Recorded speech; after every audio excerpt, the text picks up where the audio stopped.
ঘটনা কি? কি ঘটনা জানতে চাও? আপনার হাতে লাঠি কেন? মির্জাবাড়িতে ডাকাত পড়ছে, ডাকাতরে ধুনতে গেছিলাম। সত্য? সত্য না মিথ্যা বৈঠকখানে গিয়ে দেখে আস।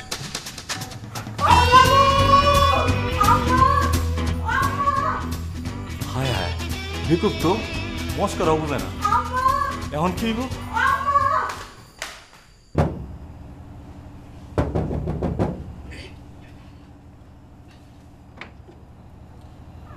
কি রে সুরভি, এত রাতে তুই এখানে? কি হলো, কথা কস না কেন? তোর মায়ের শরীর কি আবার খারাপ করছে? ও মা, কাঁদাছিস কেন? এই সুরভি, সুরভি কি হয়েছে?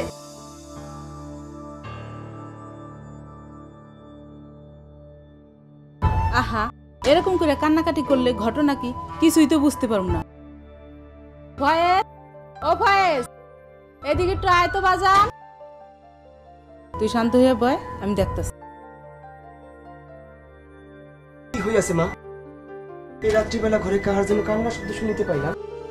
দেখ না, মাইয়াটা ঘরে ঢুইকে কান্নাকাটি শুরু করে দিছে। নিশ্চয়ই নতুন কোনো ঝামেলা পাকাইছে। তুই যে কি কস না, এ রাতের বেলা ও আবার কি ঝামেলা করবো? তুই এক কাম কর, ওগো বাড়িতে যাইয়া একটু খোঁজ খবর নিয়ে দেখ। এই মেয়ে তোমাকে নতুন কোনো গল্প শুনাইয়াছে, তাহার কোনো কথা বিশ্বাস করা তোমার পক্ষে সমীচীন নহে। আহা, তোর যেটা কইলাম সেটা কর, আমার চোখের সামনে খাম্বার মতো খাড়াই থাকিস না। ঠিক আছে, যাইতেছি। মায়ের আদেশ বলিয়া কথা। আমার বাড়িতে আপনার কষ্ট করে যাওয়া লাগবে না, বাড়িতে সবাই ভালো আছে। তাহলে তুই এরকম কান্নাকাটি করলি কেন? মায়ের সাথে ঝগড়া করছি। মায়ের লগে ঝগড়া হয়েছে এটা না হয় বুঝলাম, কিন্তু তাই বলে রাত করে তুই ঘর থেকে বাইরে হয়ে যাবি? মা, আমি তোমাকে পূর্বেই সাবধান করিয়াছিলাম, তাহার সাথে কোনো না কোনো ঝামেলা সর্বদাই জড়িত থাকে। আচ্ছা, দিন দিন কি তোর বুদ্ধি শক্তি কমতেছে? বড় হয়েছিস না? আজ বাদে কালকে তোর বিয়ে হইবে। এই রাত বিরাতে মায়ের লগে ঝগড়া করে ঘর থেকে বাইরে এলে মাইসে কি করবো? তাছাড়া তোর বাপ মায়ের মান সম্মান বলে কিছু থাকবো? ক, ইহা বুঝিবার মতো যথেষ্ট পরিমাণ জ্ঞান থাকা প্রয়োজন। তাহার মস্তিষ্কে সেই পরিমাণ জ্ঞান নাই বলিয়া সর্বদা অবিবেচকের মতো কার্য করিয়া বেড়ায়। হ্যাঁ সুরভি, রাইতে কিছু খাইছিস? না। তুই বয়, আমি দেখতেছি। মা, তাহাকে প্রশ্রয় দেওয়া তোমার পক্ষে মোটেও সমীচীন নয়। সেটা আমি বুঝলি। সুরভি, তুই আমার লগে আয়। এক মাঘে শীত জানা, প্রবাদটা প্রতি মাসটা নিশ্চয় মনে আছে। কি কি বলিলি তুমি? কঠিন কোনো কথা বলি না, বাংলা ব্যাকরণের সহজ একটা প্রবাদ বলছি মাত্র। জ্ঞানী পণ্ডিতের তো না বোঝার কথা না।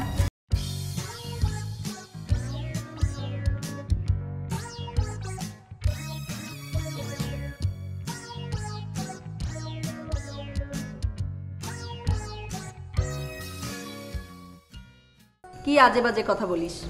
আজে বাজে কথা না আম্মা, কথা সত্য। কসম কাইটটা কইতাছি, আমি নিজ চোখে আইনাল ভাইয়ের হাতে লাঠি দেখছি। লাঠি দেখলেই তোর ভাবতে হবে কেন যে মির্জাবাড়িতে ডাকাত পড়েছে? আমি ভাবতে যাব কোন দুঃখে?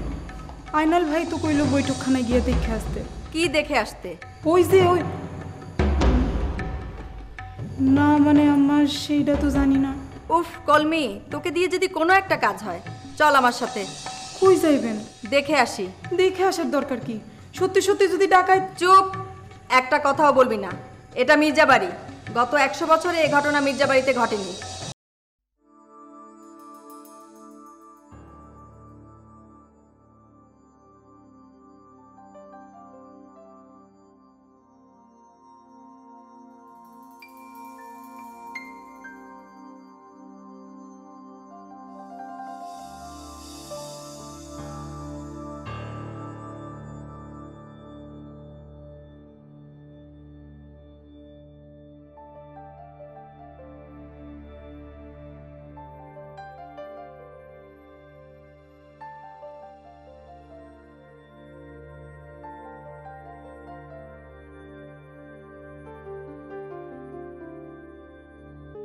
নেতা খবর অতি চমক, বিনা বাধায় বিনা যুদ্ধে বিনা রক্তক্ষয়ে আমরা খালবিল দখল করে ফেলাইছি। কাক পক্ষীও বুঝতে পারে। কাক পক্ষী বুঝতে পারে নাই, এটা কোনো আনন্দের সংবাদ না। কি কর নেতা, লোকমান সর্দারের জ্বালায় তো কোনো কামই ঠিক মতো করতে পারি নাই। এই প্রথম একটা কাজ করলাম লোকমান সর্দারের কোনো রকম বাধা ছাড়া। বিরাট টেনশনের কথা জয়নুদ্দি। শত্রু যখন চুপ থাকে তখন বুঝতে হবে আমাদের থেকেও বড় কোনো প্ল্যান সে বানাইতেছে। আমি গ্যারান্টি দিয়ে বলতে পারি নেতা, বিল দখলের কথা লোকমান সর্দারের মাথায় আসে নাই। কাল সকালে দেখেন বিল দখল দেখা চিংড়ি মাছের মতো কি ফালটাই না পারে। ভাল করলে লাভ হবে, বিল যখন আমার হাতে পড়বে। অবশ্যই আপনার হাতের কবজায়, শুধু কবজায় না নেতা, বলতে পারেন আপনার হাতের তালুর মধ্যে। কারো বাপের সাধ্য নাই সেই তালু থেকে বিল ছিনিয়ে নিবে, হাত সুদ্ধা কেটে ফেলে দিব। আমার সোনার ছেলেরা আসো, আমার বুকে আসো। জয়নুদ্দিন কামরুল, আমার মনে বিরাট আনন্দ হইতেছে। অতি আনন্দে আমার দাদা যান কি করতো জানো? লজ্জার বিষয়, তারপরে বলি, লুঙ্গি খুলে মাথায় নিয়ে দৌড়ে। মাথা শীতগ্রস্ত ছিল তো, তাই আমারও এখন ইচ্ছা করতেছে কাজটা করি। এক দৌড়ে লোকমান সত্তরের বাড়িতে গিয়ে আনন্দটা দেখায় আসি। কি করবো নাকি কাজটা? হ্যাঁ না, আমি করবো না, তোমরা করবো। কি পারবা না? আপনি বললে অবশ্যই পারবো না। যাও, যত খুশি আনন্দ করো, তবে লোকমান সরকারে তোমাদের আনন্দ দেখাতে হবে।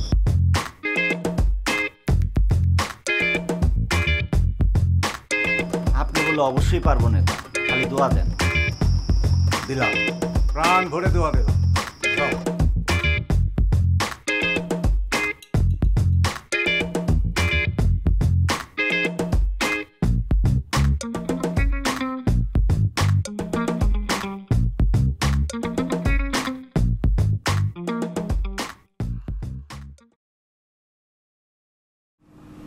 লুকু, এই লুকু, লুকু ঘুমাইছে? মানে ডাকে কেন? ভাইজান আসছে। এত রাতে ভাইজান কেন? সেটা আমি কি জানি, তবে বলেছে আপনার সাথে নাকি অতি জরুরি কথা আছে।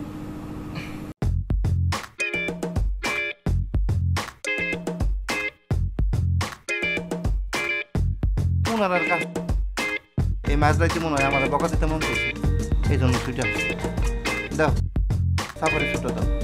এত রাত্রে সাফারি হয়ে কি করবে? আমরা হলাম নেতা মানুষ, কাপড় চোপড় আমরা সাইনবোর্ড ছাড়া চলাচল আমরা নিষেধ। তাই বলে ভাইজানের সামনে গেলেও সাইনবোর্ড লাগবে? বাবার সামনে গেলেও লাগবে টিয়া পাখি। তুমি রাজনীতি বোঝো না মেনা, রাজনীতির মধ্যে থাকলে কাউরে আপন ভাবতে নেই।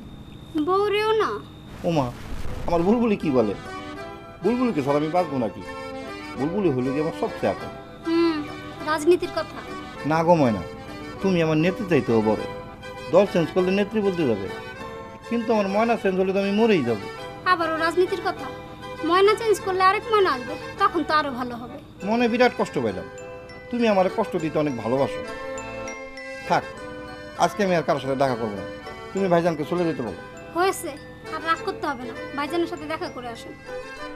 না না না, লুকু, আমার লুকু এমন করে না, জান। দাও সাফারি ছুটে দাও।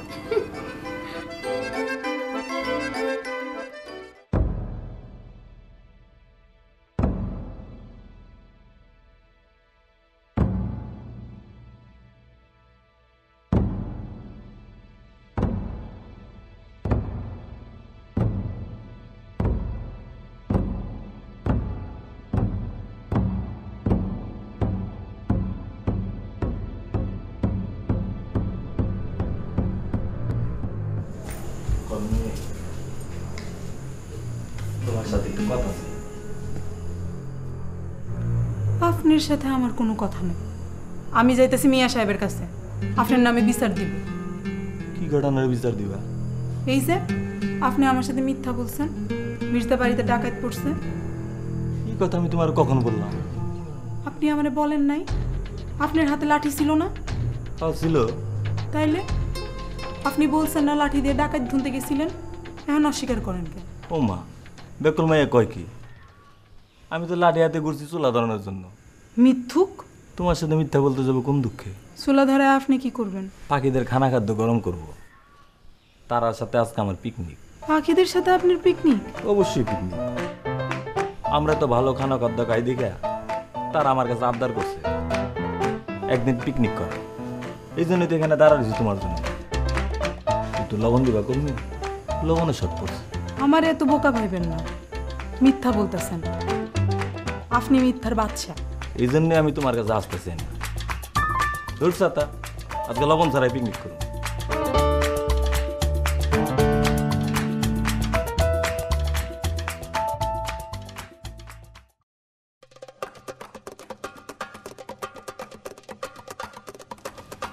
হ্যালো হ্যালো, বসেন আম্মা। কোথায় ছিলাম আম্মা? চিন্তা করতেছিলাম আব্বা, কি চিন্তা করতেছিলাম? আপনারে কেমন কইরা কঠিন সাজা দেওয়া যায়। চিন্তা করে কিছু পাইলা? এখনো পাই নাই, তবে পেয়ে যাব। তুমি আমার কেমন কঠিন সাজা দিতেছ? সেটা তো আব্বা আপনারে বলা যাবে না, যখন সাজা পাইবেন তখন টের পাবেন। করো, চিন্তা করো, গভীরভাবে চিন্তা করো, মনোযোগ দিয়ে চিন্তা করো। চিন্তা করে কিছু পাইলে আমারে জানাই। অবশ্যই জানাবো না। আর কিছু বলবেন? হ্যাঁ বলবো। এই যে তোমার কারণে তোমার মা এত কষ্ট পাইতেছে, এই জন্য কি তোমার একটুকু খারাপ লাগতেছে না? জি লাগতেছে। বলবো না আম্মা। আচ্ছা বললেন না, আপনি না বললেও আমি জেনে যাব। কিভাবে জানবা? আছে, জানার ব্যবস্থা আছে। মা, আজকে আব্বার জন্য পোলাও রান্না করেন, কাজের লোকদের বলেন মুরগি জবাই করতে। আব্বা আপনার হাতের পোলাও খুব পছন্দ করে, তাই না আব্বা? যাও, মেয়ে যখন বলছে রান্না করো। এত রাত্রে পোলাও রান্না করব? রাত কোনো বিষয় নয় বউ, তুমি রান্না করো। আজকে আমি আর আমার আম্মা একসাথে বসে পোলাও আর মুরগির মাংস খাও। জি। আসসালামু আলাইকুম। ওয়ালাইকুম সালাম। কি ব্যাপার হাফিজ, এত রাত করে তোমার আসার প্রয়োজন হলো কেন? বিরাট দুঃখ মনে, দুঃখে আর থাকতে পারলাম না লিডার। সংক্ষেপে দুঃখের খবর জানায় তুমি বিদায় হও। ছিলাম সিনেমা হলে, মনটা ভালো না, ভালো একটা বই দেখি। সিনেমা হল কাহিনী শেষ, এরপর থেকে বলো। সিনেমা হলের বিষয়টা একটু শুনতে হবে লিডার, আসলে ঘটনা শুরু ওইখানে। বলো। মাত্র মারামারি দৃশ্য শুরু হয়েছে, আমি ছিলাম ঘুমায়া, আওয়াজে ঘুম থেকে উঠে দেখি নায়ক সাকিব মাইর খেতেছে। তাজ্জব বিষয়, এই প্রথম। ছাগলের বেড়বেড়ানি বন্ধ করতে বলো। ঠিক ধরছেন ভাইজান, আমিও চিৎকার দিয়ে বললাম, ওই সিনেমা অফ, সাকিব কি ছাগল নায়ক নাকি? এইসব বেড়বাড়ি অফ কর, রিলে ঝামেলা আছে, ঠিকই লাগা। হাফিজ। জি লিডার। বড় ভাইয়ের সাথে আমি ইম্পর্টেন্ট আলাপ করতেছি, সকালে আইসো, তখন কথা শুনবো। আর 1 মিনিট লিডার, ঘটনার কাছাকাছি এসে পড়ছি। এই ছাগল পাগল নিয়ে চলাফেরার কারণেই তো তোমার এই অবস্থা। ভাইজান কি কথাটা আমাকে বললেন? আশেপাশে আর কে আছে? আসি লিডার। আসসালামু আলাইকুম। আজগর মাদুর বিনা বাধায় বিল দখল করে ফেলাইছে।